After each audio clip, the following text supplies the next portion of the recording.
Fala Vitrais, estamos começando mais um Vitral Podcast. Eu sou o Madison Barreto. Eu sou o Bruno Santana. E é o primeiro episódio com convidado que a gente grava esse ano no estúdio, né? Sim, aqui em casa, né? Aqui a gente tá girando, né, por aí. Teve uma sequência aí de 4 episódios que a gente gravou externo e ainda um nosso vitral, né, que foi aqui no estúdio, mas a gente estava sozinho. Hoje a gente tá recebendo um velho amigo de infância, Pastor Juan Nossi, bem-vindo. Obrigado, é uma honra estar aqui, já acompanho há algum tempo, vi os convidados que vocês receberam e me sinto muito, muito honrado de estar aqui fazendo parte dessa mesa tão abençoadora. Legal. Valeu, Juan. E antes da gente ir pro papo, temos alguns recados vitralísticos? Sim, o seguinte, para você que tá acompanhando a gente aí há pelo menos um pouco de tempo, você sabe que a gente vai ter o nosso primeiro evento presencial, o Vitral na cidade, né, cara? Olha que legal, finalmente. A gente vai ter o nosso evento com o tema o Cristão e a Cultura Brasileira. A gente vai ter lá com a gente o Rodolfo Amorim, para trazer uma palestra pra gente exatamente sobre esse tema. Ele que é um cara que escreveu um livro inteiro sobre isso, né, um calhamaço, inclusive. 600 páginas. É, aquele que para em pé, né, daquele tipo que para em pé.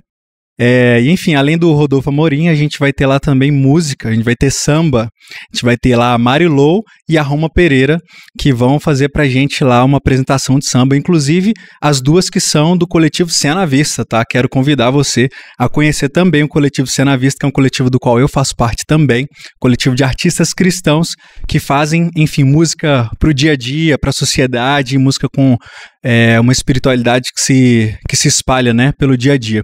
Enfim, quero convidar você para ir lá no nosso Instagram, na nossa bio, inclusive, e se você não quiser ir lá na nossa bio, né, aqui na descrição tem também, né, para você comprar o ingresso e, enfim, tá participando. Tem mais alguma coisa que eu tô esquecendo? Ah, tem a gravação, né, do podcast lá. Sim, né? Vai e a gente vai ter aí Geraldo Silva, da Caverna de Adulão, a West, que é grafiteiro, b-boy, entre outras artes. Também vamos ter exposição de obras do West, de quadros, né? Ele é artista plástico, e também da Bianca Monteiro, né? Expondo os quadros dela ali, uma artista plástica mineira, né? Sim. Tem muito disso nas obras dela também. Vamos ter essas exposições lá. E aí a gente vai ter além das palestras do show, a gente vai ter um bate-papo com esses nossos convidados, né? Então você vai poder fazer perguntas, participar de toda a dinâmica com a gente. Temos também um cafezinho, né? Não pode faltar. Isso, exatamente. Pão de queijo vai ter lá, igual tem hoje aqui, né? Com certeza. E aí as inscrições são pelo Simpla, tá? O link na descrição ou na nossa bio do Instagram. E agora, mano, tá esquecendo nosso site, né? vitralpodcast.com. Toma. E aí, pode até mais fácil pra falar, né? Porque os links, às vezes, aquele link é enorme, né? vitralpodcast.com. E lá tem um link de tudo, dos episódios, das plataformas, e também um link pra se inscrever no Vitral na cidade, lá pelo Simples, tá lá bem fácil. Sim, e também agradecer aos nossos apoiadores, né, que é a Dorro, original da rua, inclusive uma marca muito legal, que está sendo lançada agora. É uma marca que tem muito essa identidade de contato com a cidade, com o urbano e etc. E cultura hip hop. Cultura hip hop e tal, então vai ser muito legal, a Dorro tá lá apoiando a gente, eles vão vender camisas também, então vá preparado aí para comprar camisas muito maravilhosas. E também a Dotline, né, que é uma apoiadora já antiga nossa, que vai estar apoiando também esse evento aí. Legal. É isso, né? É isso. E seja um vitralista, porque vitralista tem descontos nos eventos. Esse evento aí, os vitralistas podem ter desconto ou ir até de graça, dependendo do valor da assinatura. E também participa de sorteios, né? A gente vai falar aqui dos livros do Juan que estão na mesa. Além de todo mês, a gente faz sorteios. No primeiro episódio do mês vai ter um nosso vitral especial e a gente vai ter sorteios com todos os materiais que a gente recebe aí para os vitralistas. Então, pelo menos por mês aí, tem uns 2 livros sendo sorteados, beleza? Também tem o link aí na descrição e tá aparecendo o QR Code na tela pra você conhecer a nossa comunidade. É isso. Seja um vitralista, por favor. É isso, vamos lá? Juan, cara, que honra ter você aqui mais uma vez. E a gente tem muita história aí pra compartilhar. Verdade. Queria que você começasse se apresentando, né? Quem é Juan? Tá bom. Bom, eu sou o Juan, tenho 33 anos, sou casado com a Keila, nós já nos casamos em 2011, tô aqui com medo de falar errado, porque fica gravado, né? Fica. Foi janeiro de 2011. Eu estava no seu casamento. Você tava lá, né? tem foto sua lá. Conheci a Keila na PIB-BH quando eu tinha 13 anos de idade, ela tinha 18 anos, e eu não sabia nada a respeito dela, vi ela cantando lá no louvor, e logo me apaixonei, comecei a orar. O Madison acompanhou um pouco dessa história, mas sou casado com a Keila. Mas peraí, vocês começaram a namorar, você tinha quantos anos mesmo?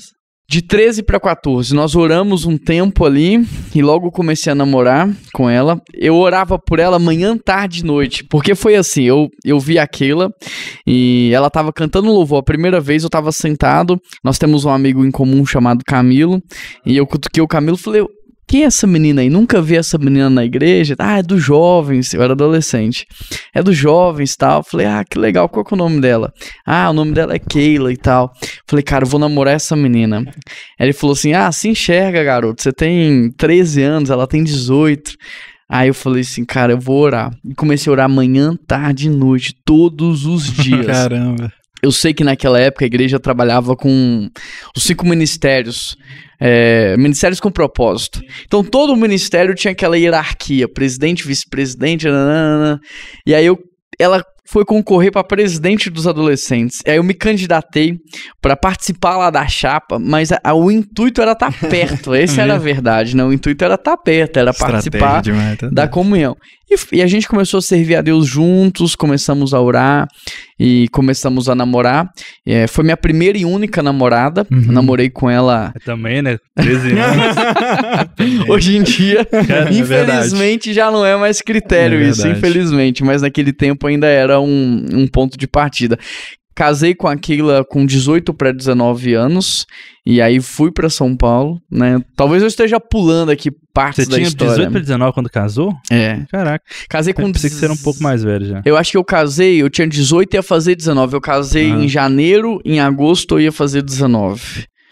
Casei e aí fomos para São Paulo e voltamos para BH em 2018, mas tem muita história aí nesses intervalos, né? Nasci e fui criado ali na PIB-BH junto com o Madison, fui apresentado ali. Hoje, quando eu apresento criança, domingo passado eu apresentei meu sobrinho, o Tito, e ele também é fruto de um milagre. Acho que o Madison acompanhou um pouquinho da história, fruto de um milagre, e na apresentação dele eu falei, olha, há 33 anos...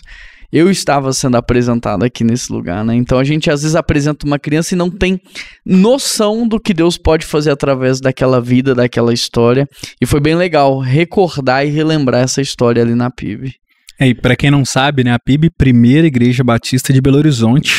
Vamos completar 112 anos agora, em dia 31 de março. 112 anos. Você sabe das igrejas mais antigas de BH, eu acho que a Metodista é mais velha. A Metodista é mais velha e a PIB é a segunda mais velha. Né? Bem contemporânea ao nascimento da cidade, as duas igrejas, né? E assim, eu me espanto muito com a fé que os nossos irmãos tiveram no passado, porque hoje a gente fala de plantar igreja, a gente fala de alugar uma loja. Nós falamos de alugar uma porta, começar um negócio ali, não temos na mente da gente a grandiosidade do reino de Deus mais. Eu acho que a gente perdeu isso com o tempo. Mas os nossos irmãos, aqueles que trouxeram o evangelho para a cidade, para nós, eles foram muito ousados, na verdade, porque o prédio da PIB começou a construção em mais ou menos 40. A cidade ainda era nova, não tinha uma estrutura tão avançada. O prédio mais alto da Praça Soares, durante muitos anos, um dos prédios mais altos da cidade. Eu tenho fotos da PIB lá, sem nenhum outro prédio na cidade. Na verdade, um grande descampado a cidade e o prédio da PIB. Passando carroça assim em frente. E ali o prédio, o auditório da PIB, talvez umas 800 pessoas, um prédio anexo do lado com 4 andares de sala de aula. Isso hoje já é uma coisa grande. Agora você imagina isso em 1940, né? Então eles foram muito audaciosos. Para uma igreja evangélica, né? Uma igreja evangélica desse tamanho. Uma igreja católica sempre recebeu muito recurso, né? Uma igreja evangélica não, ela sempre teve que correr atrás.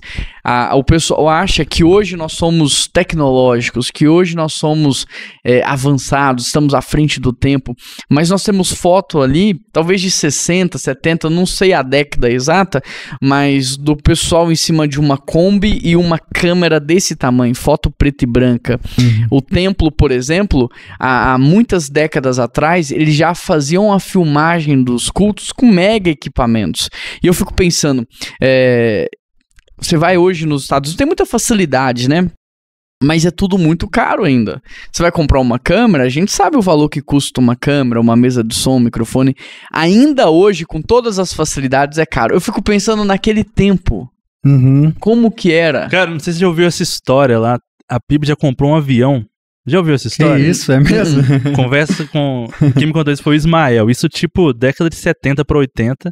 Tinha uns missionários lá na África que estavam precisando... Não sei se é África ou se é Amazônia. Isso agora me falhou a memória. Mas eles estavam precisando de um avião. Aí a igreja fez uma campanha e levantou uma oferta para comprar um avião para eles. Só. Caramba. Então, assim, era Legal. surreal.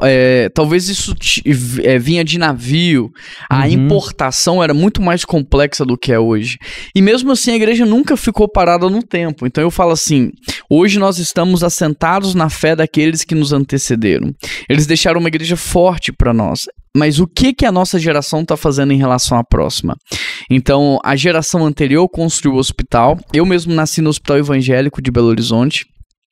A geração anterior deixou faculdade, a PUC, Isabela Hendricks, a Faculdade Batista. A geração anterior deixou muitas instituições. O próprio Colégio Batista Mineiro completa agora 106 anos, nasce dentro da PIBH, vai completar 106 anos. Talvez a maior rede da América Latina de ensino hoje é o Colégio Batista Mineiro, que está chegando a 19 unidades no Brasil, né? Então... Inclusive fora de Minas, né? São 19 unidades contemplando as outras cidades fora do Brasil. E tudo isso foram os nossos antepassados. Agora, o que a nossa geração está fazendo? A gente está fechando. Então, o Isabela Hendricks, o prédio está sendo leiloado ali na Savassi. A PUC se perdeu. Faculdade Batista foi vendida. Os hospitais evangélicos agora são todos terceirizados para outras empresas. As grandes igrejas, né? Você pega a PIB de São Paulo, a PIB do Rio, a própria PIB-BH, o que ela viveu, as igrejas estão se perdendo, ou a gente está perdendo essas igrejas de alguma maneira. Então, a nossa geração, ela ficou muito tempo, talvez inerte, assim, eu acho que muito acomodada, vendo tudo isso acontecer, e faltou essa garra, essa gana. Porque eu fico pensando assim, olha, a gente foi colocar um telão de LED na PIB, a espessura da laje, sem brincadeira, é isso daqui, ó. Nós alugamos um equipamento para furar, não furou. Teve que alugar outro equipamento, não furou. O terceiro equipamento furou a laje. A PIB foi construída num tempo de guerra e a mentalidade era construir uma coisa para nunca cair, né? Então, aquilo não custou barato. Pô, é verdade, né? 1940 tava rolando Segunda Guerra Mundial no mundo. Caramba, que loucura. E tava construindo prédio aqui, então eles pensavam, se esse negócio chegar aqui... vamos construir um negócio que não pode cair. Então, isso custou muito caro. Pô, os bancos são os mesmos até hoje. Isso custou muito caro. Mas na história da PIB, você pega as atas, é muita doação de casa, terreno, imóvel. As pessoas davam tudo, porque elas acreditavam naquela causa. Elas davam tudo, literalmente tudo. Hoje as pessoas mal dão um dízimo. Elas negociam o dízimo com Deus, né? Elas querem saber se é o bruto líquido. Na verdade, ela não quer saber se é bruto líquido. Ela quer arrumar um jeito para diminuir a contribuição dela. Então, nós vemos o efeito disso na sociedade hoje. A gente estava falando de arte aqui um pouco antes, né? De teatro, tudo isso. A igreja sempre foi a detentora das artes, né? Todos os grandes artistas do mundo aprenderam o que sabem onde? Na igreja. Aprenderam a cantar na igreja, aprenderam a expressar a arte dentro da igreja. De um tempo para cá, a igreja abandonou a arte. Ela não quer saber mais da arte, ela não quer mais saber da música. E tudo isso trouxe um impacto muito grande para a sociedade, porque a sociedade não sabe dirigir a arte. Então, hoje a gente tem muita coisa que a gente olha e fala assim, cara, isso aí não é arte, isso é uma bagunça. Isso é uma desordem, mas arte isso não é. A arte ela tem o poder de inspirar, ela é contemplativa, ela é inspiradora, e a gente vê muita coisa que, pelo contrário, você olha para aquilo e aquilo te faz mal, né? Aquilo te dá uma angústia. Mas por quê? Porque a igreja perdeu a mão dessa regência. Então hoje a gente vê um impacto muito grande dessa omissão da igreja na sociedade, mas eu fico feliz por ver que, embora sejam poucos, Deus tem levantado pessoas com essa visão, com esse entendimento, e tem usado essas pessoas para, de alguma maneira, voltar a influenciar a sociedade. E pensando assim, a influência que a igreja já teve com a denominação na cidade, eu já vi algumas matérias de Estado de Minas, alguns outros jornais antigos, todo aniversário da igreja, aí às vezes mexendo uns porões lá, achar algumas coisas, né? Então, quando a igreja foi inaugurada ali mesmo, foi chamadas as autoridades da cidade na inauguração, né? Foi uma grande notícia, né? A construção da igreja. E aí, cada aniversário, assim, né? Esses aniversários, 25 anos, datas mais marcantes, né? Era falar da relevância da igreja na cidade, né? E eu acho que a gente viveu um boom das igrejas evangélicas, sei lá, nos últimos 30 anos, mas na minha infância mesmo, existiam poucas igrejas evangélicas, assim. No meu bairro tinha umas 3. Hoje no meu bairro tem umas 50. Ser crente era um negócio estranho, assim, né? Sim. Então, e a igreja estava ali de pé esse tempo todo e era uma das poucas igrejas grandes, né? Eu não sei se pensar década de 70, se tinha igrejas no porte da PIB aqui em BH, né? Talvez tivesse umas 3 desse porte, assim, né? Era uma coisa... Eu não sei, rara, assim, eu né? acho que de 80 pra cá, 85 pra cá, que você tem o boom da Lagoinha, da Central. A Central mesmo é filha da PIB, ela sai da PIB na década de 60, mas ela passa muito tempo ali, talvez uns 20, 25 anos com 250 membros. Ela teve o boom nos últimos 10, 15 anos, talvez, né? Um pouquinho mais, talvez uns 20, né? Então, realmente, até talvez 70 ali, nós não tínhamos outras igrejas de expressão, talvez. Talvez a Assembleia de Deus, sim. sabe, né? Sempre foi assim. Mas a Assembleia, ela sempre foi de espalhar bastante ter igrejas menores, né? Você tem qualquer bairro que você vai, você tem uma Assembleia de Deus. Você não tinha uma igreja com muita um gente. templo grande. O templo na Rua central São Paulo ali, será que não? Da Assembleia, inclusive, antes de ser na Rua São Paulo, era aqui. Aqui nesse lugar? Exatamente onde a gente mesmo? Era Olha aqui. só. O prédio da sede, né, da Assembleia de Deus. Sim. Nível Belo Horizonte ou Minas? Belo Horizonte, na verdade, né? Minas, né? Minas. Ministério Belo Horizonte, que chama agora, mas é a nível de Minas Gerais. Aqui, e aí eles, legal. Assim, não era essa construção, né? Era um outro prédio e aí foi tudo demolido e construído outro. E aí eles quiseram passar para uma outra igreja, né? E aí acabou a igreja precisando comprando, aí eles mudaram lá para São Paulo. Mas isso tem, o quê? Uns 55 por 60 anos. Entendi. Então, a PIB só na Praça Jô Soares são 80, né? Um pouco mais de 80. É uma coisa impressionante. Mas assim, eu fico pensando um ponto de como uma igreja pode sobreviver por tanto tempo e continuar sendo relevante sem se perder nem para o secularismo e nem para o fundamentalismo, né? Isso ficando numa ideia ruim de fundamentalismo, né? Que a gente pode pensar fundamentalismo também como uma coisa boa, mas na ideia ruim de fundamentalismo. Sim. Porque a gente viu isso acontecer, né? Europa, agora Estados Unidos também bastante, de igrejas históricas deixarem de existir. Sim. Né? Então, como que a PIB, né, e você agora à frente de conseguir comunicar com essa nova geração, mas sem perder os princípios bases, né, da fé, da visão da igreja, né, de ser uma igreja histórica e contemporânea ao mesmo tempo. Tudo que é essência, a gente trabalha com a mão fechada. Então, a nossa fé em Cristo, a Bíblia como único livro de regra e fé e conduta e moral e ética, só Jesus Cristo salva, tudo que é essência a gente está com a mão fechada. Não negociamos a pregação do evangelho, não negociamos o que é pecado, mão fechada. Mas tudo que é forma, a gente trabalha com a mão aberta. Então, liturgia de culto, a maneira como se expõe a palavra, o que vai ser exposto é a essência, mão fechada. Mas a forma como vamos expor, a gente pode mudar. Então, as outras coisas a gente trabalha com a mão aberta. E uma vez que você tem entendimento do que não pode mudar e o que pode mudar, fica mais fácil você conduzir a igreja por períodos da história onde você tem grandes mudanças. Por exemplo, esse é um período da história onde a gente tem uma grande mudança por causa da inteligência artificial, né? Talvez uma mudança tão grande... Já pensou um pastor que é só uma inteligência artificial? Mas fecha parênteses, volta aí que você tá falando. Mas é uma mudança tão grande quanto aquela que aconteceu quando a internet chegou, né?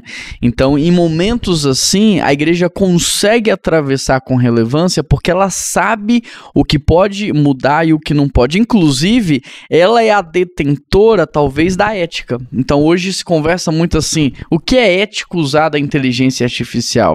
Nós podemos trazer o que é ético. A igreja pode falar o que usar de maneira correta e o que usar que pode ferir a humanidade de alguma maneira. Talvez não tenha um outro organismo, algum órgão, que tenha tanta autoridade para trazer uma regência quanto essa, quanto a própria igreja. Por isso cabe a nós trazer essas discussões, né? Se a igreja se omite de certas discussões, né? Outras pessoas vão decidir por nós. A igreja, quando se omite, é como um pai e uma mãe que sai de casa e deixa os filhos fazer o que quiser. Então, esse é o cenário da cidade hoje.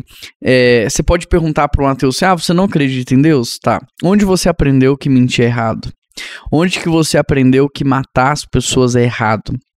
Ele pode não acreditar em Deus, mas toda a base da construção moral e ética que regeu a história da humanidade muitos anos é a palavra de Deus, é a Bíblia.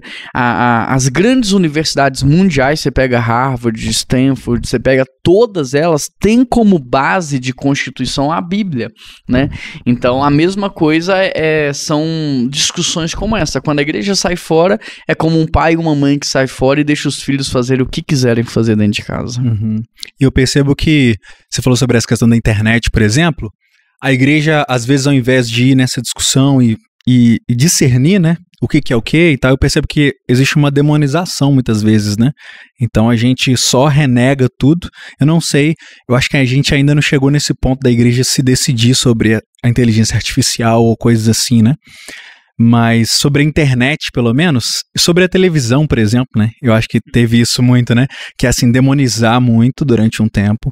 E aí, depois de alguns anos, ter que correr atrás, sabe? Dessa questão da comunicação, né? A criatividade, ela só é possível por causa do Deus Criador. E disse Deus, haja e tudo passou a existir. A criatividade, ela tá literalmente ligada a Deus, o Deus que cria. Então o diabo, ele não tem poder para criar nada. Então você pega toda a história da humanidade, o diabo nunca criou nada.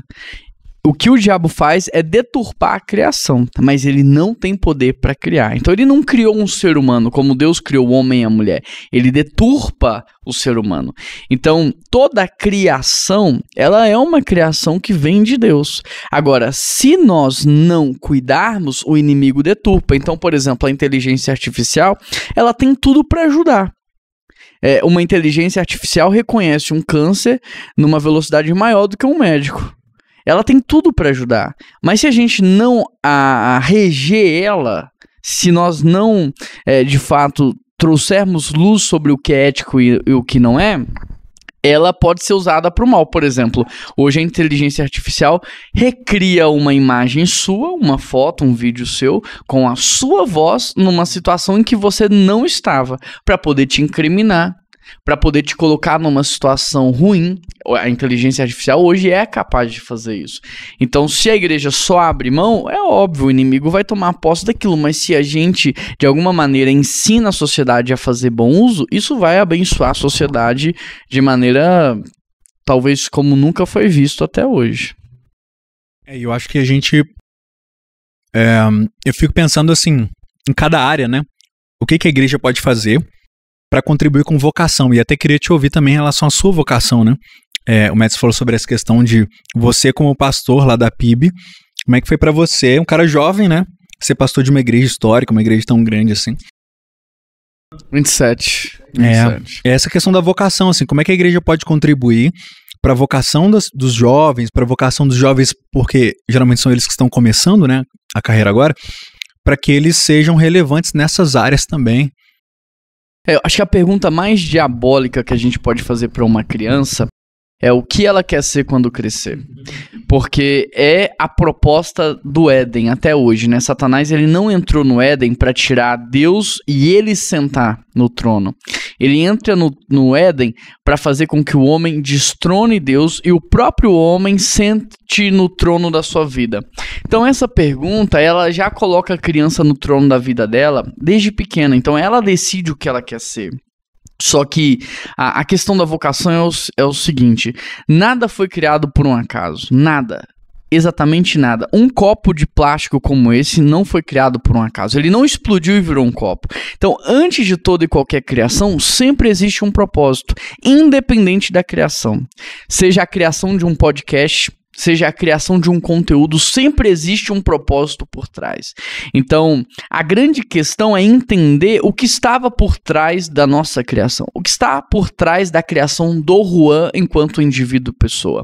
Porque se eu penso que Deus deu palavras de ordem para que eu viesse à existência, o que estava no coração dele quando ele deu essa palavra de ordem? O que estava no coração dele quando ele mandou com que eu fosse gerado? Porque Deus chama as coisas que não são como se já fosse, nomeia o que não existe e chama a existência o que não existe. Então, o que estava no coração dele? Porque você pega uma palavra de José para os seus irmãos. Não foi vocês que me mandaram para cá. Foi Deus que me enviou adiante de vós para preservar a vossa vida diante de um tempo de tribulação. Ali ele está falando da vocação dele, olha. Eu nasci para salvar o povo de Israel num período de fome. Eu nasci para preservar a vida de vocês. Então, antes de toda a criação, existe um propósito. Você vê isso na vida de José, na vida de Moisés, de Abraão, na vida de qualquer pessoa. A grande questão é entendermos o que estava no coração de Deus. Então, dentro de vocação, você tem vocação redentora, que é o tipo de vocação que leva a salvação, pastor, missionário. Você tem a vocação profissional, que é a vocação que contribui para o bem-estar da humanidade, o médico, o engenheiro, o pedagogo. E você tem a vocação designativa, que é quando Deus decide usar um ímpio, alguém que não é filho dele, alguém que não é regenerado, para fazer o que ele quer. Como ele usou Faraó, Nabucodonosor, Artaxerxes, Ciro. Então você tem esses 3 tipos de vocação. Mas toda vocação antecede a criação. Então uma cadeira, por exemplo, para a cadeira ter sido criada, alguém falou assim, a gente precisa criar um objeto para o ser humano descansar. Esse objeto tem que ser anatômico, porque tem que de alguma maneira envolver o corpo humano, tem que ser resistente, tem que ser confortável. Quais materiais se podem usar? Foi feita uma pesquisa. Vamos agora colocar isso em prática, vamos fazer a junção disso, vamos testar isso. Agora vamos dar nome para isso, agora vamos vender isso. Então, para um objeto tão simples como esse, houve um propósito, como é que eu posso pensar que eu sou fruto do acaso? Se um copo de plástico tem propósito, como é que eu posso pensar que eu, Juan, sou fruto do acaso? Então eu posso ter sido um acidente para o meu pai e para minha mãe, mas para Deus eu não fui um acidente. Ele tinha um propósito. Então a melhor coisa talvez é olhar para o céu e falar assim, Deus, o que estava no seu coração quando o Senhor decidiu me criar?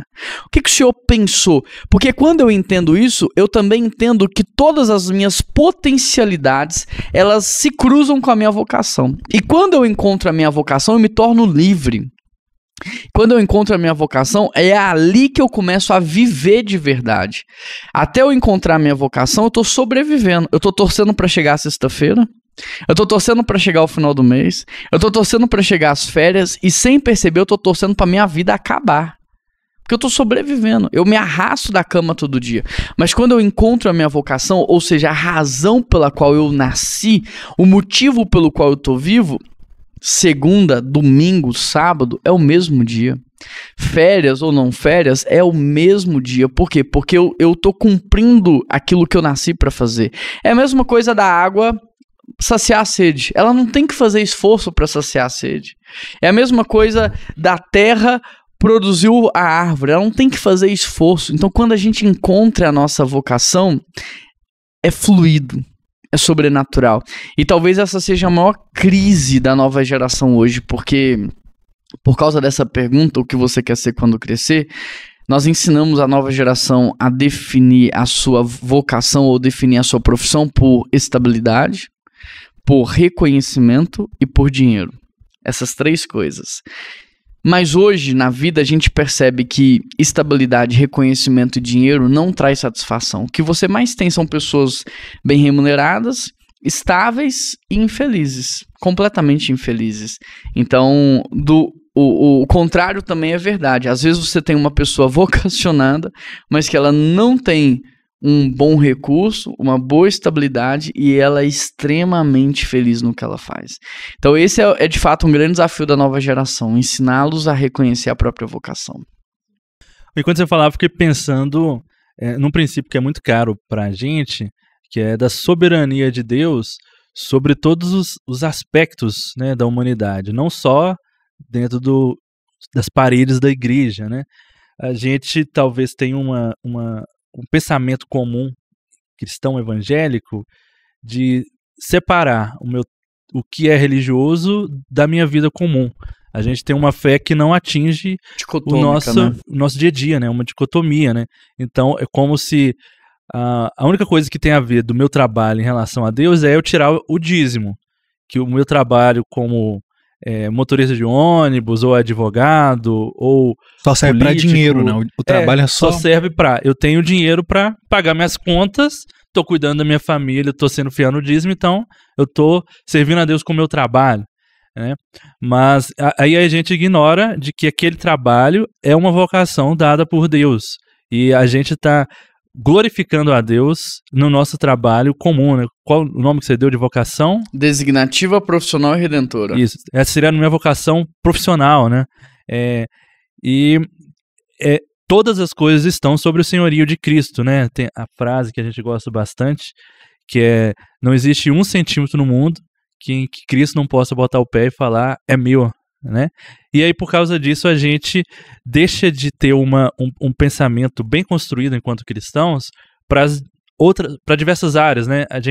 Se eu vou discutir enquanto cristãos, vou num aspecto teológico que deixa de ser prático, assim, de tá, beleza, mas aí o que a minha fé vai influenciar para a forma como na segunda-feira eu vou agir no meu trabalho, ou o que enquanto cristão isso vai me motivar a empreender, abrir um negócio. Uma coisa que eu falo muito no final do culto é: a missão está dada. Sim. Aprendi isso na igreja católica. O padre fala muito isso. O envio, né? E eu acho que faz todo sentido. Então, a igreja, ela precisa de fato no domingo enviar as pessoas para a cidade. Aqui na igreja, a gente está aqui gravando o prédio terceiro presbiteriano. Nas portas do lado de dentro tem uma placa: atenção, você está entrando em campo missionário. Para que todo mundo, na hora de sair, você lembrar disso. Sim. Saiu? Beleza, agora é campo missionário. Onde você está, você é um missionário. Você está representando Cristo ali. Isso tudo que você falou, né, é muito caro pra gente e também como vitral, da gente conseguir desenvolver um pensamento cristão saudável, profundo e que impacte a sociedade, né? Nas mais diversas áreas. A gente tem, se você tem uma igreja de 100 membros, você tem 100 missionários espalhados pela cidade todos os dias, né? A vida dele, enquanto cristão, não pode ser só no domingo quando ele vai na igreja. Ele precisa estar ali dando testemunho fiel, né? E a profissão dele, a sua vocação, ele precisa estar contribuindo para o bem comum também, que é um outro tema caro, né? Quando a gente vê lá de Jeremias, né? Para que eles contribuem para o bem da cidade onde eles estão. E um povo pagão. Sempre foi assim, né? Sempre foi assim. Então você vê, Jesus mesmo, ele pega o pão, ele dá graças e ele reparte. E ele fala assim, depois de repartir: fazer isto em memória de mim. E a gente pensa que era para comer o pão em memória dele. Mas talvez o maior ensinamento da ceia era para repartir o pão em memória dele. Porque quando você come o pão, isso não lembra Cristo, isso é instintivo, isso é do corpo, eu preciso comer. Mas quando você reparte, as pessoas olham para você e falam assim: peraí, isso não é normal. Quando você chega na rua e reparte alguma coisa com alguém, as pessoas olham e falam assim: mas o que você quer? Você é da política? Pô, isso não é normal o que você está fazendo. E ali a gente tem o privilégio de testemunhar. Não estou tirando da ceia o caráter da lembrança do que Cristo fez, mas essa lembrança do que Cristo fez deveria nos inspirar a ter o mesmo estilo de vida. De repartir o tempo, repartir os bens, repartir os dons, que eu acho que tem tudo a ver com a palavra quando ela fala assim: ó, vocês pedem mal, por isso vocês não recebem, porque a gente está pedindo para comer. Então Salomão, por exemplo, ele pediu sabedoria para governar, Talvez a gente tenha que aprender a pedir pros outros. Porque quando eu entendo que eu sou um canal, vai fluir, vai passar por mim, mas não vai parar em mim. Eu preciso entender a lógica do reino de Deus. A lógica do mundo é o inverso, né? Quanto mais eu retenho, mais eu tenho. Na lógica do reino de Deus é o contrário. Quanto mais eu dou, mais eu tenho. Quanto mais eu abençoo, mais abençoado sou. É completamente inverso. Então, acho que, de fato, assim, é uma desconstrução que a gente precisa viver para viver depois uma construção de novo. E às vezes eu percebo que essa busca da vocação para as pessoas é muito autocentrada, né?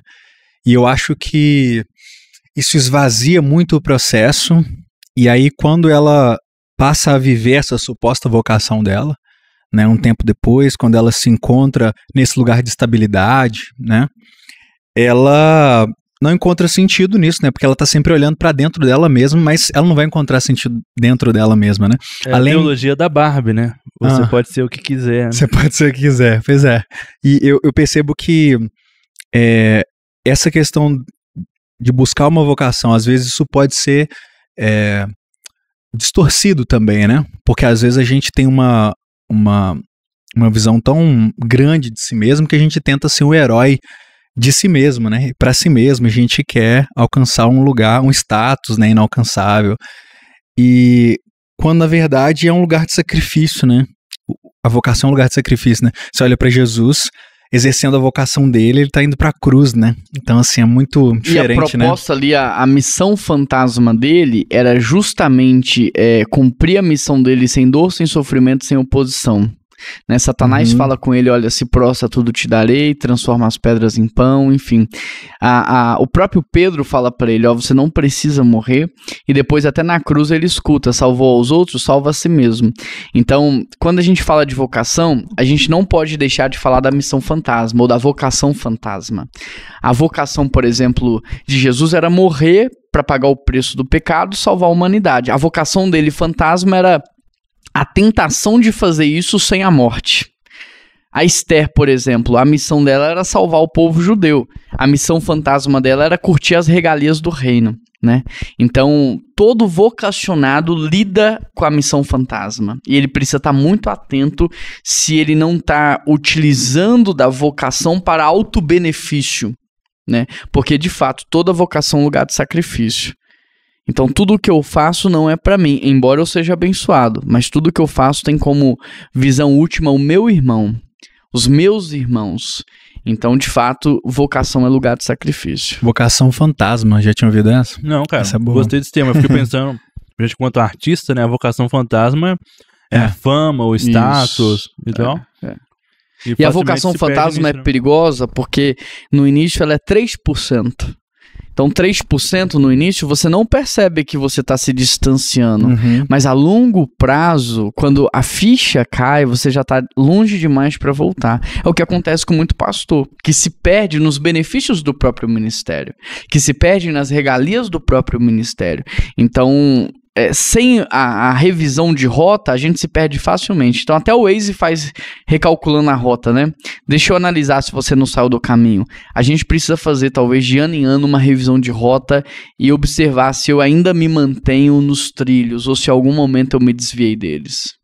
E eu percebo que para essa questão religiosa, principalmente, eu acho que é mais fácil ainda, às vezes, distorcer, porque às vezes quem tá lá fora, né?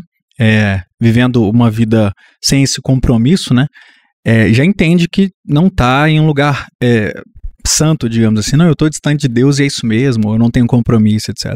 Mas o religioso, ele tem essa casca, né, que pode proteger ele dele mesmo, né, a consciência dele pode ficar cauterizada ao longo do tempo, né. E eu lembro os religiosos lá com Jesus, e Jesus falando, tipo assim, aquilo que era para fazer bem para vocês tornaram em mal, né? Porque aquilo que era para ser a pedra de esquina se tornou pedra de tropeço, né, para vocês. Então imagina hoje só. A gente erra mais fazendo certo com a motivação errada do que fazendo o errado. Sim. Isso é muito perigoso. É igual escovar o dente. Se a gente escovar no automático, aquilo que era para fazer bem traz doença. Você fere a gengiva, você machuca. Então, a mesma coisa é a espiritualidade. Se a gente faz ela sem intencionalidade, sem reflexão, aquilo que era para gerar um bem pode me gerar um mal. E, na verdade, hoje a gente tem errado muito menos fazendo o errado, de maneira escandalosa, e muito mais fazendo as coisas certas, só que com a motivação errada. Por exemplo, a gente vai pro culto, e hoje a gente ora muito, oferta muito, canta muito, pra talvez, no final do culto, ter convencido Deus a fazer o que a gente quer. Uhum. Só que, na verdade, eu deveria ir pro culto, orar muito, cantar muito, ofertar muito, jejuar muito, para que a vontade de Deus me convença a abrir mão da minha e fazer a dele. Então você percebe, é o certo, eu tô indo pro culto, é o certo, eu tô cantando, é o certo, eu tô jejuando, é o certo, eu tô ofertando, mas a motivação é eu ser a pessoa que vai ser convencida ou a minha motivação é convencer Deus a fazer o que eu quero? E que não é uma coisa nova, né? Nos profetas a gente já vê Deus falando pra eles, olha, vocês estão sacrificando, pra mim isso aí não significa nada, né? Não adiantou nada. Porque eu acho que é do ser humano caído, né? A gente quer um Deus pra nos servir, né? Então a gente transforma Deus no nosso ídolo. Essa é a pior idolatria, né? Eu acho que a idolatria do povo, assim, de fazer uma imagem, é uma idolatria, às vezes, até inocente. Eu acho que a pior idolatria é a nossa. Que conhecemos a Deus, conhecemos as Escrituras, conhecemos a grandiosidade do nosso Deus e tentamos tornar ele um ídolo, né? Essa idolatria, ela é talvez muito pior do que a idolatria de alguém que não conhece a Deus e que acredita que isso aqui pode ajudar ele. É uma inocência, uma pessoa completamente inocente da vida. Mas nós que temos a revelação, nós que conhecemos, sabemos a grandiosidade do nosso Deus, ainda assim tentar controlá-lo é uma idolatria muito severa. Mas eu queria perguntar novamente sobre você, como é que você, tipo assim, como é que foi essa chave, essa virada de chave pra, tipo assim, você pastor mesmo? Se isso já teve aí desde sempre, desde a infância? Olha, desde pequenininho as pessoas falavam isso pra mim, né? Interessante porque, assim, quando você pega Davi, ele tava lá no campo pastoreando as ovelhas, ele não tinha ideia que ele ia ser o próximo rei de Israel. Jessé não tinha ideia que dentro da casa dele morava o próximo rei, nem os irmãos de Davi. E você precisa de alguém que vem de fora pra falar isso pra ele. Então, Davi não precisou cadastrar no currículo dele, no LinkedIn, não precisou fazer nada disso. Deus mandou alguém para revelar para ele aquilo que ele não conseguiu ver. Então, isso acontecia comigo desde muito novo, né? Mas eu nasci num lar onde meu pai falava assim para mim, olha, o homem é aquilo que ele tem. Se ele não tem nada, ele não é nada. Então era um lar assim muito que me forjava pro dinheiro. Para ganhar dinheiro. A idolatria é o dinheiro. E aí, quando eu convivia com os pastores, todo pastor que eu conhecia era muito pobre. Então era nada atrativo, né? Era incoerente. Não tem como eu ser pastor. Tô fora, era uma incoerência na minha Deus, vida, por né? favor, essa não. Era uma incoerência. O meu pai me forma para ser... Meu pai me forma para ser um cara bem-sucedido, minha família me forma para ser alguém bem-sucedido. E o que as pessoas estão me falando é isso, mas isso não casa com aquilo. Então, a verdade é, como o Jonas fugiu, eu fugi. E relutei o máximo que eu pude, talvez não no nível de viver um desastre, uma tragédia, mas relutei muito. Quando eu conheci a Keila, ela tem um coração já ministerial desde cedo, ela é filha de pastor, irmã de pastor, a irmã casada com pastor, ela já tinha isso. Então ela orava muito para que eu pudesse me entregar, e eu lutando para não me entregar. Quando eu tinha mais ou menos 17 para 18 anos, eu sou péssimo com data, péssimo. 17 para 18 anos, o meu irmão caçula, que o Madison conhece, o Renan, ele teve um câncer no cérebro. Ele tinha 15 anos e ele ficou internado ali no Hospital da Baleia e a situação dele era muito grave, deu hidrocefalia e muitas cirurgias e a situação muito complicada. A verdade é, estávamos sendo preparados para perder o Renan. Era aquele luto vivido. E aí um dia eu tava no estacionamento do hospital chorando e eu tava meio que negociando com Deus ali, né? Deus, se o Senhor curar meu irmão, eu dou meu carro pra esse hospital. Se o Senhor curar meu irmão, não sei o quê, fazendo promessa e tal. E chegou uma pessoa aí me vendo naquele desespero, então um jovenzinho ali, 17, 18 anos mais ou menos, chorando, chegou pra mim e falou assim, você tem Bíblia? Eu falei, tenho. Onde está sua Bíblia? Naquele tempo não é igual hoje, né, que você abre o celular. Tá lá em casa. Ela falou assim, então vai pra sua casa agora, entra pro seu quarto, você vai abrir a Bíblia nesse versículo aqui. Aí anotou pra mim assim num papelzinho e me deu. E eu me agarrei naquilo com muita força. Era talvez a esperança, né? Num pedacinho de papel. Fui pra minha casa, abri a Bíblia. Era Jeremias 33:3, que diz assim, clame a mim, responder-te-ei e anunciar-te-ei coisas grandes, firmes e ocultas que ainda não sabes. Falei, Deus, se eu tô entendendo bem, e eu não era um conhecedor das escrituras naquele tempo, era um jovem normal. E aí eu falei, Deus, se eu tô entendendo bem, Jeremias está dividindo a oração em 3 partes aqui. Ele tá falando que eu tenho que clamar, o Senhor responde o clamor. E tá falando que depois que o Senhor me respondeu, o Senhor ainda me anuncia as coisas que o Senhor tem preparado para nós. Então o meu clamor é o seguinte, eu não quero que o Renan morra. Cura o Renan, não deixa o Renan morrer. E aquilo foi quase uma reza naquela madrugada. Deus, não deixa o Renan morrer, não deixa o Renan morrer. E no meio da madrugada eu senti uma paz muito grande, como se o Renan não fosse morrer. Eu não ouvi uma voz, eu só senti um alívio. Sabe quando tira das suas costas um peso, uma angústia? Eu senti um alívio. E aquele alívio foi tão forte que eu dormi. E aí beleza, outro dia eu acordei com dor de cabeça, olho vermelho, de tanto chorar. Fui pro hospital e o Renan pede pra eu levar uma caixa de bíblias pro hospital. Aí eu saí entregando bíblia pro pessoal e a gente viveu um negócio bem gostoso ali no hospital, nesse movimento. Aí o Renan falou assim pra mim, Juan, eu queria que você fosse na minha escola e que você pregasse o evangelho lá na minha escola. Eu falei, Renan, você ficou louco? Né, eu nunca preguei, eu não sei pregar. Não, quero que você vá, que não sei o quê. Falei, cara, entrar numa escola pública de adolescente de 15 anos pra pregar naquele tempo, vocês sabem como não é igual hoje, né? Era muito surreal. Falei, Renan, não vou fazer isso. Não vou... Aí falou assim, cara, lembra do teu sonho. E o engraçado é que a nossa origem é toda a igreja tradicional batista, né? Nós nunca tivemos uma experiência assim com Deus mais marcante. Falei, cara, lembra do teu sonho. E aí na hora eu lembrei do que eu sonhei. Eu não lembrava, como não comentei com ninguém. Eu acordei e fui e não lembrava de nada. Quando ele falou, lembra do teu sonho? No meu sonho, eu tava pregando na escola dele e muitos meninos aceitavam a Jesus. Aí passavam cenas, né? A outra cena era a minha família, meu pai, minha mãe se convertendo, o meu irmão se convertendo. A outra cena era muitos daqueles meninos pastoreando. E a última cena do sonho era eu e o Renan pastoreando juntos uma igreja. Eu lembrei do sonho, falei, tá bom. Aí marquei no grupo, no Orkut, uma comunidade assim, orando pelo Renan. E aí eu marcava pontos de encontro. Lembro disso. Você lembra? Você chegou a participar de algum? Cara, não, mas eu acompanhei bastante. Eu lembro que teve um na Praça do Papa. Teve um na Praça do Papa, né? Teve um na porta da escola dele. E muitos ali começaram a converter mesmo, amigos dele. É engraçado porque alguns dos amigos dele hoje são seminaristas na PIBBH.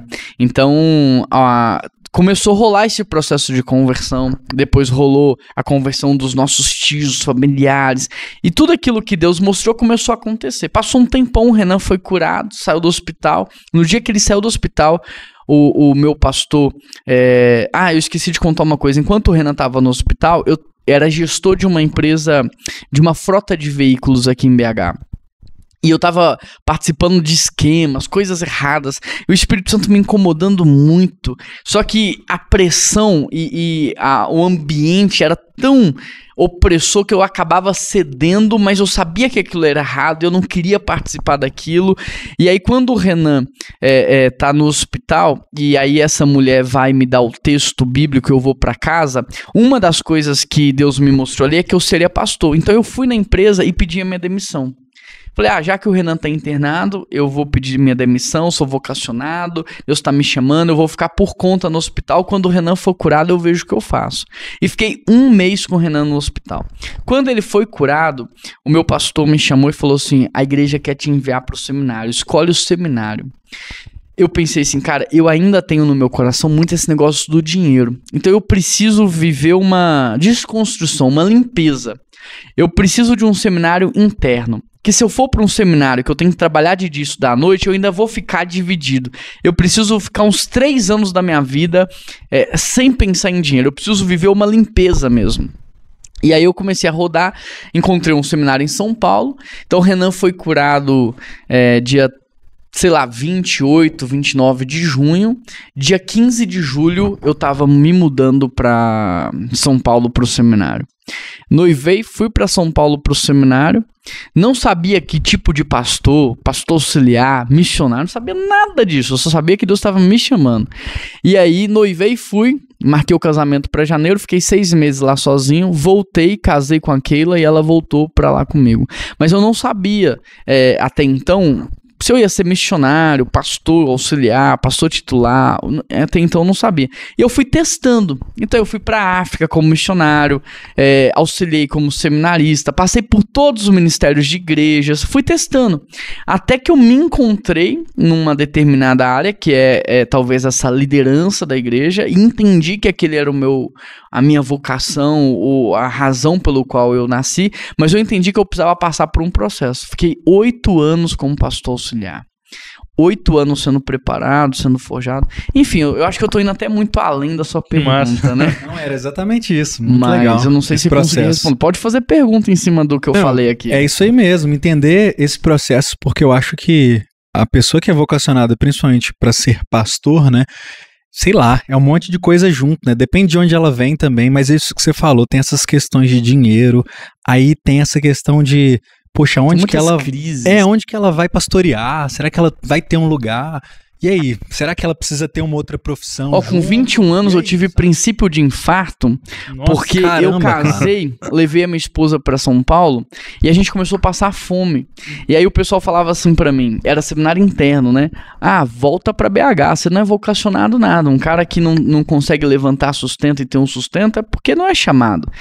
E aí eu pensava assim, cara, eu tirei aquilo da família dela, ela era gestora de pós-graduação aqui em BH, no Pitágoras, eu tinha um bom emprego, a gente tinha uma boa vida, agora a gente passando fome em São Paulo.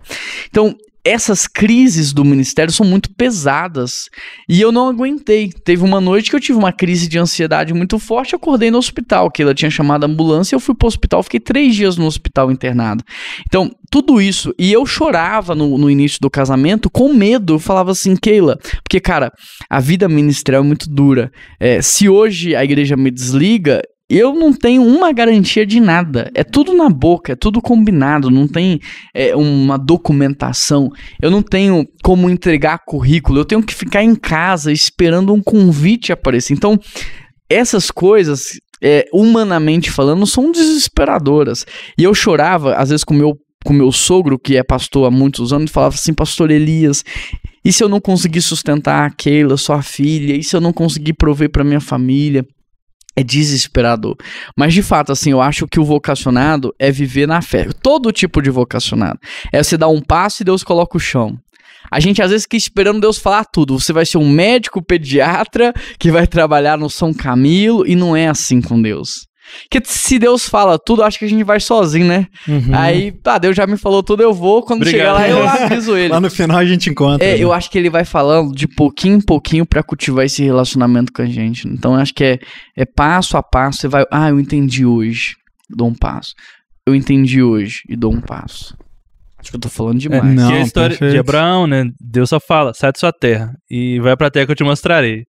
Só que até ele entender qual que era a terra pra ele ficar, passa vai muito indo tempo, aqui, né? Então ele só, agora isso, agora ele chegou num lugar, agora é pra você sair daí pra ir pra outro lugar. Vou aproveitar que vocês estão conversando, eu vou comer um pão. Vai ficar à vontade. É porque eu tava lembrando, enquanto ele falava, essa questão do ministério, da fé, de viver sem essa previsão, quando eu entendi essa questão de que eu acreditava mesmo que a minha vocação era cooperar nessa parte cultural, assim, né, do diálogo entre a fé e a cultura e com a música também.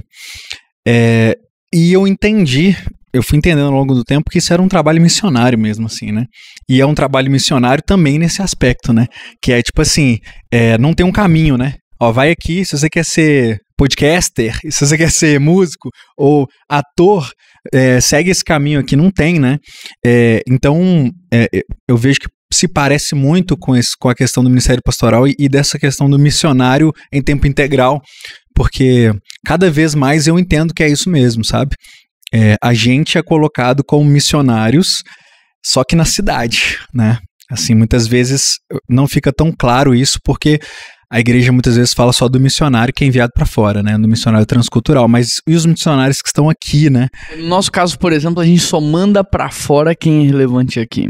Uhum. Se a pessoa não tem relevância onde ela mora, onde ela estuda, onde ela trabalha, isso não é garantia de que ela vai ser relevante fora. Então, pra estar fora, tem que ser relevante onde está. Legal, isso é legal, porque é só uma continuação, né? Uma extensão do que ela já tá fazendo aqui, né? É uma fuga, né? Sim, não é uma fuga. Pois é, porque eu percebo que talvez na adolescência ali, né? Chega um momento onde os adolescentes, eles lidam com essa questão da fé, né? Eles têm um impacto muito forte por um processo de conversão e tal.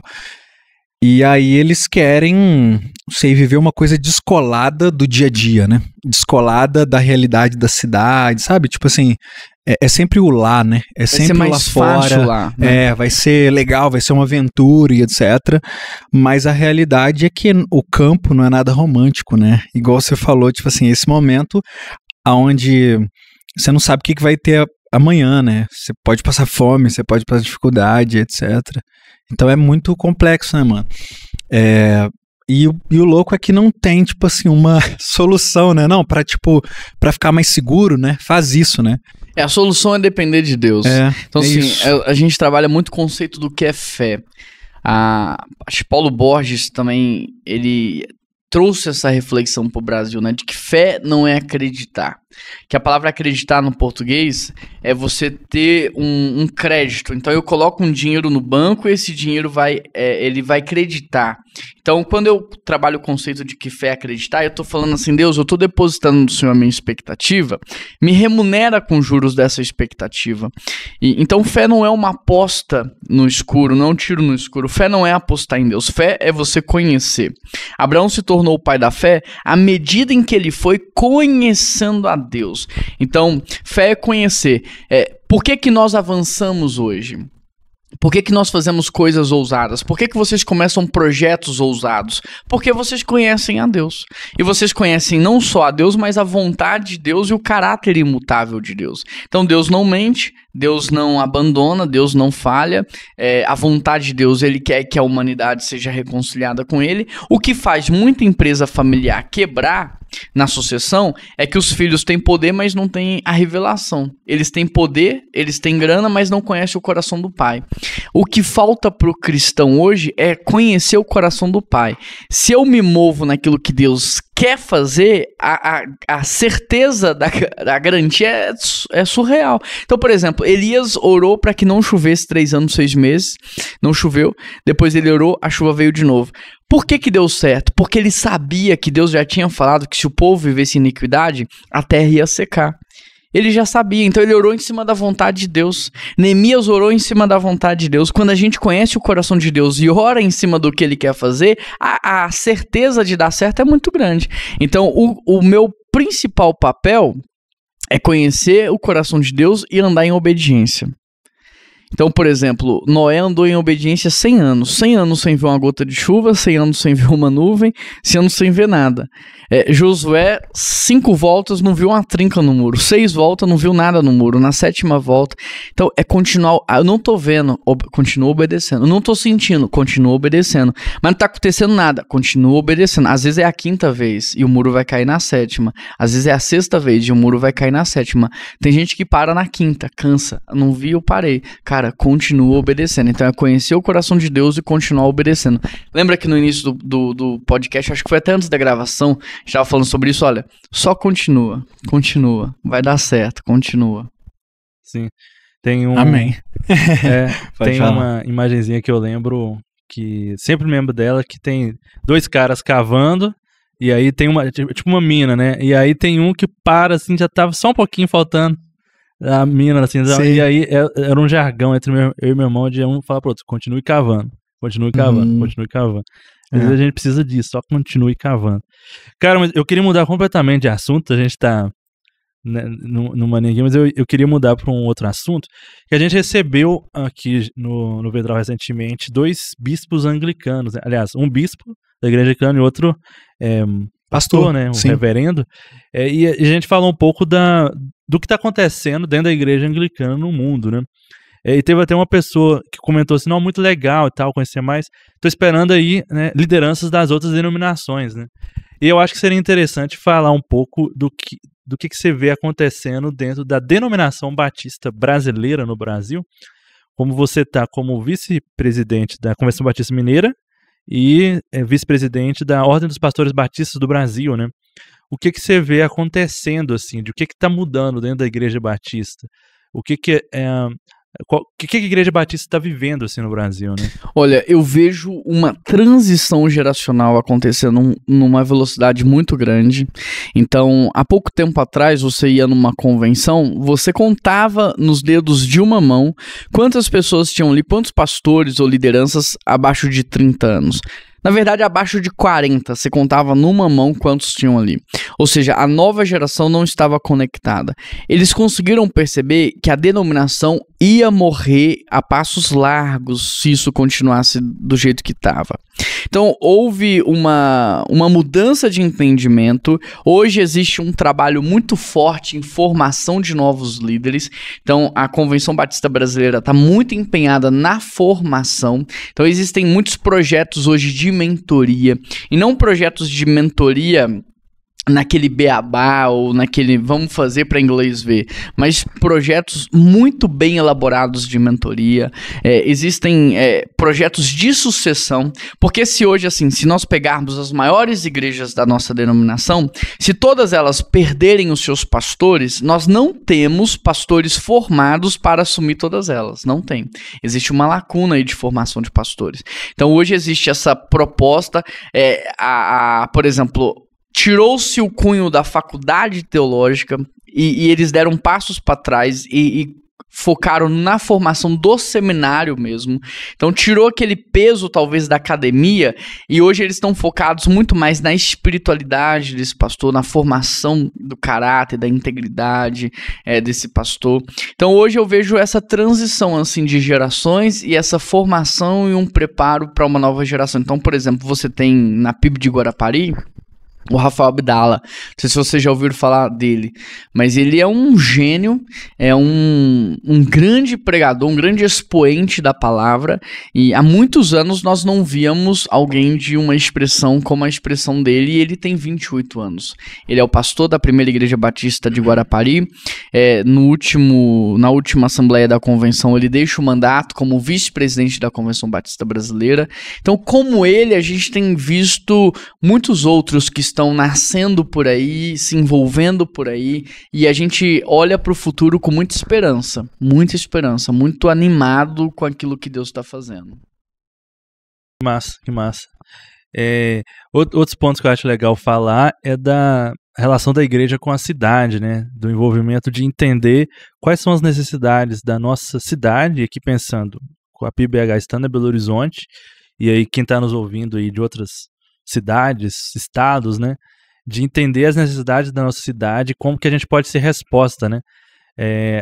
A PIB fica bem em frente à Praça Aos Soares, e ao longo dos anos a gente, né, durante a história da PIB, teve fases que a gente simplesmente era só a gente passava por lá para ir para a igreja, e teve fase da igreja estar muito envolvida ali com a praça em si, né, de ter coisas acontecendo na praça para o envolvimento da igreja e tal.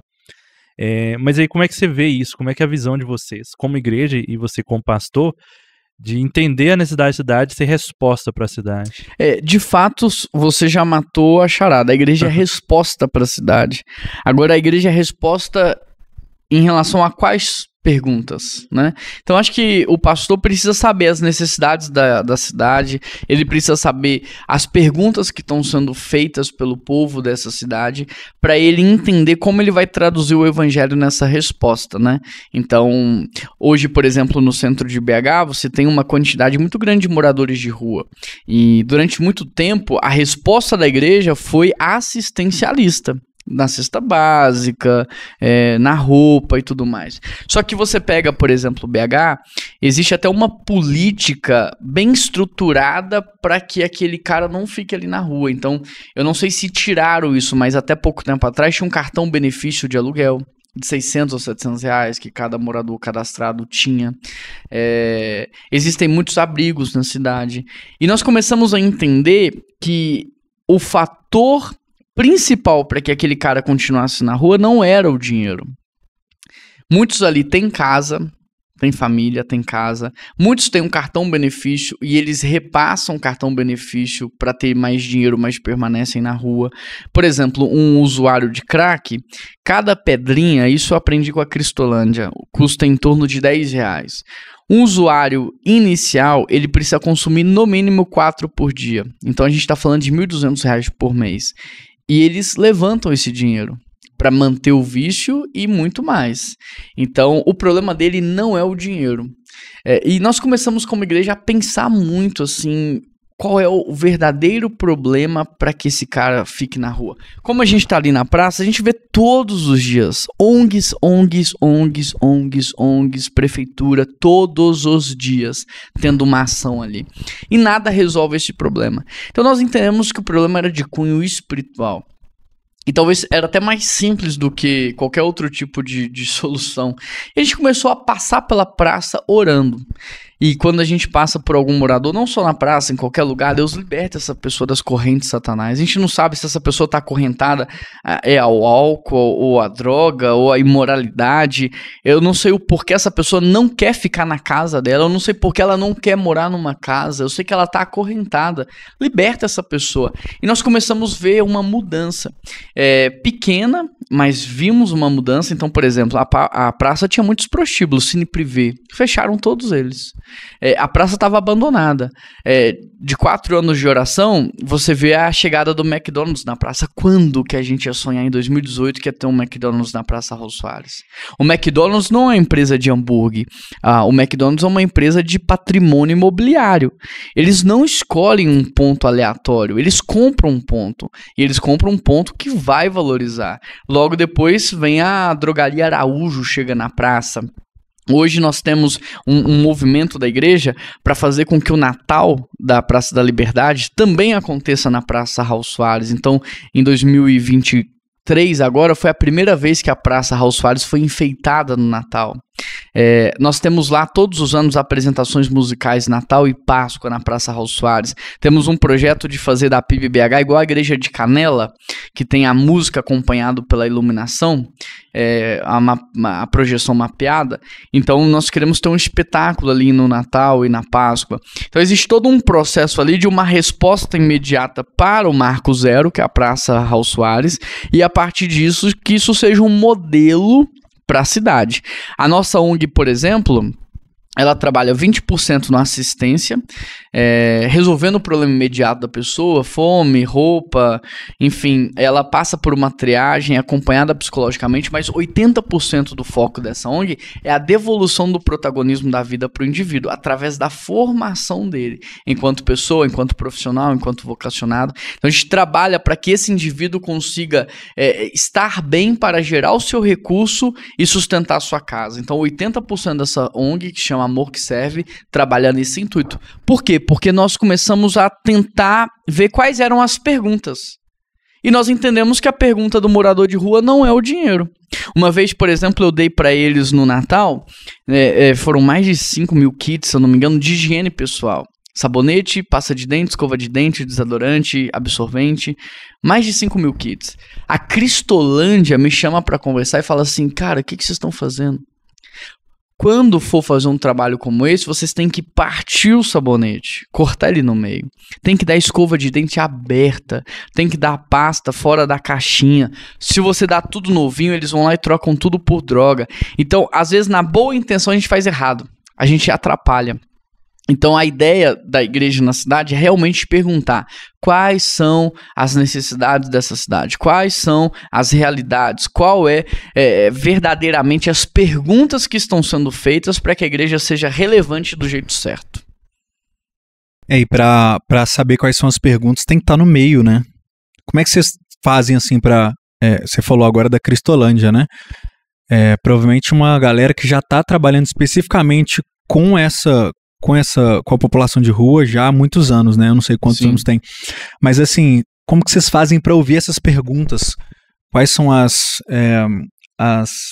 na prática, né? O que vocês fazem para saber Olha, nós estamos isso? muito envolvidos com a cidade. Então, quando se fala, por exemplo, da cultura, a gente está muito envolvido com a construção cultural da cidade. Por isso que, por exemplo, no Natal, lá da Praça da Liberdade, a gente está...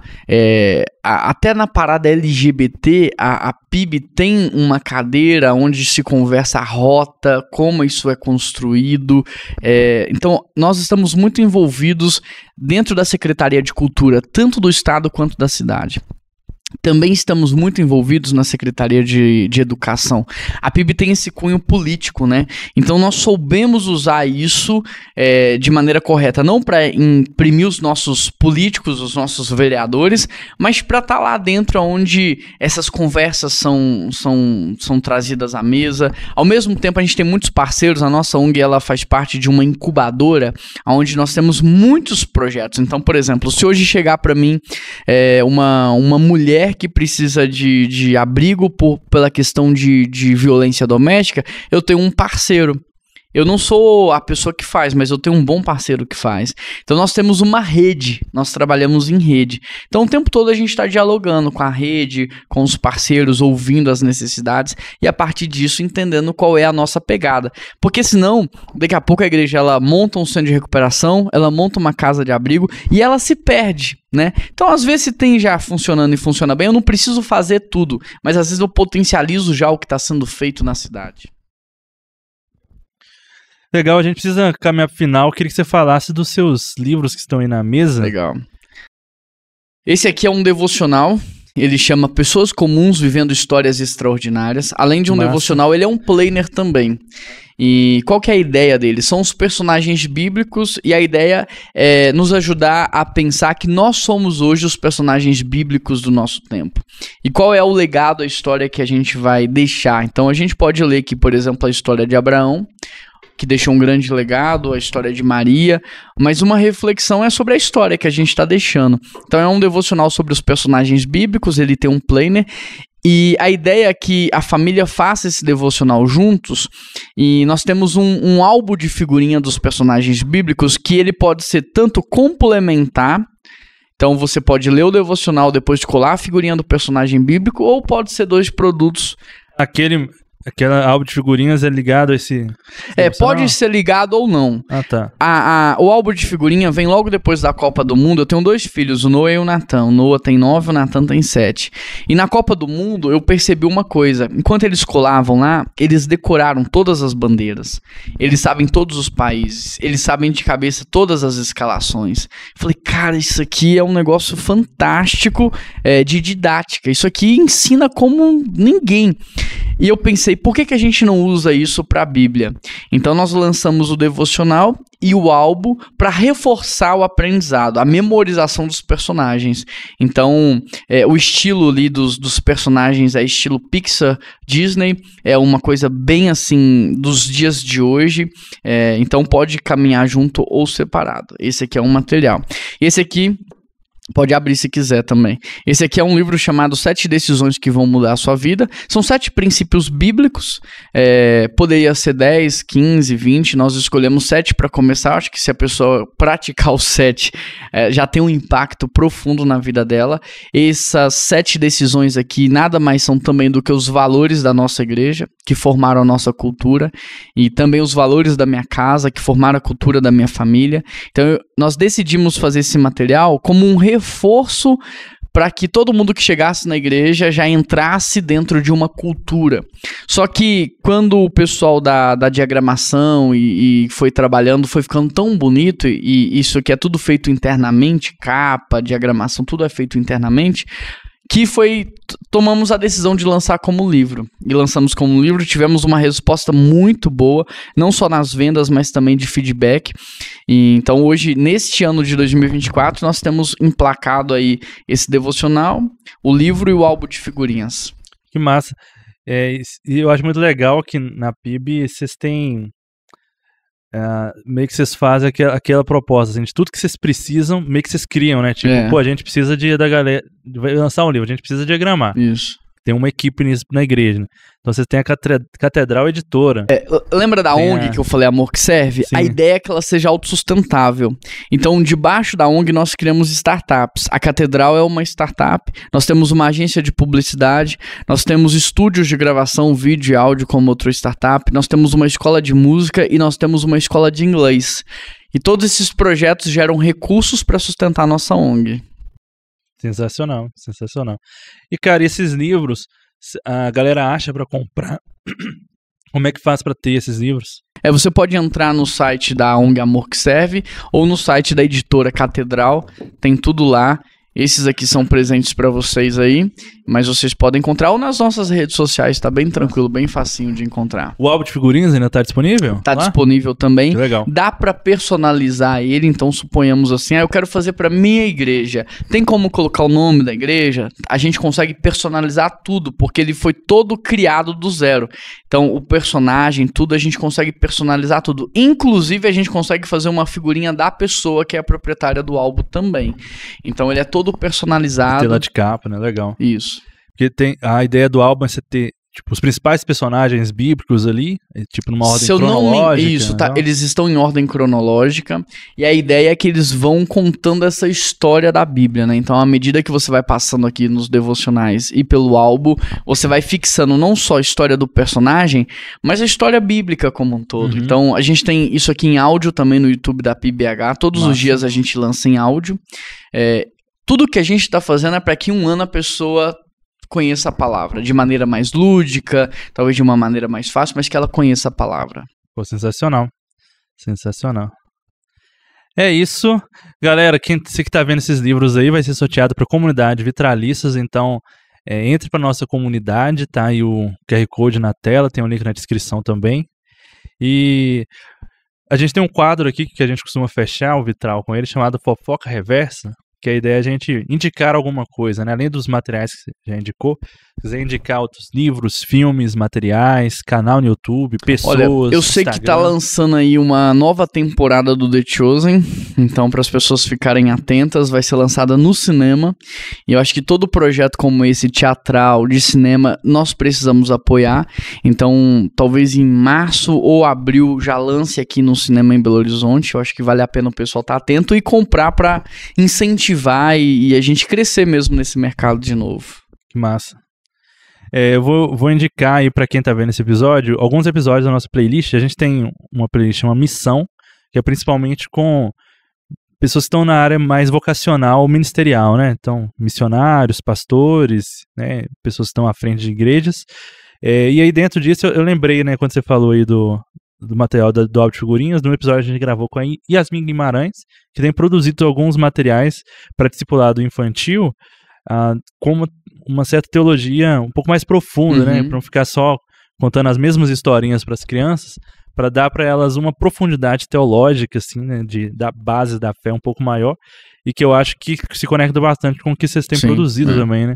Eu lembrei até teve um ano que vocês fizeram, eu não vi isso lançado, mas eu lembro de vocês estarem produzindo uma música com as crianças na igreja. Produzimos, a gente produziu um filme, um curta-metragem. Então assim, dentro do Fofoca Reversa, acho que vale a pena conhecer o YouTube da PIBBH. Lá tem material para as crianças, adolescentes, para jovens, adultos. Tem esse curta-metragem que a gente fez. Tem músicas autorais para as crianças também. Então tem muito conteúdo bom lá.